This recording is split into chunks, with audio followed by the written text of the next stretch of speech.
આપનું નામ? Station fire officer Rahim Joban, Rajkot fire and emergency service. આજે બામણબોરમાં જે આગ લાગી કારખાના એ વિશે શું કહેવા માંગો છો? કેટલા આજરોજ બામણબોર ખાતે દુર્ગા પ્લાસ્ટિક નામના કારખાનાની અંદર આગ લાગવાના ખબર પડતા રાજકોટ ફાયર સ્ટેશનથી 2 ફાયર ટેન્ડર સાથે ઘટના સ્થળ ઉપર આવી અને પાણી મારો ચલાવી આગ પર કાબૂ મેળવવાની પ્રોસિજર ચાલુ છે.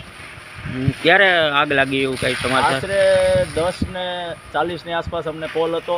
તરત જ ફાયર ટેન્ડર સાથે ઘટના સ્થળ ઉપર આવી અને પાણી મારો ચલાવે અને આગ પર કાબૂ મેળવવાની પ્રોસિજર ચાલુ છે. કેટલા સમયમાં આગ કાબૂમાં લીધી? આશરે 2.5 કલાક જેવું થયું. સતત પાણી મારો ચાલુ છે એટલે હાલ કુલિંગ પ્રક્રિયા ચાલુ છે. આગની અંદર કોઈ પણ પ્રકારની જાનહાની થયેલ નથી કે આગ લાગવાનું ચોક્કસપણે કારણ જાણવા મળેલ નથી. આપણું નામ? સ્ટેશન ફાયર ઓફિસર રહીમ જોબન.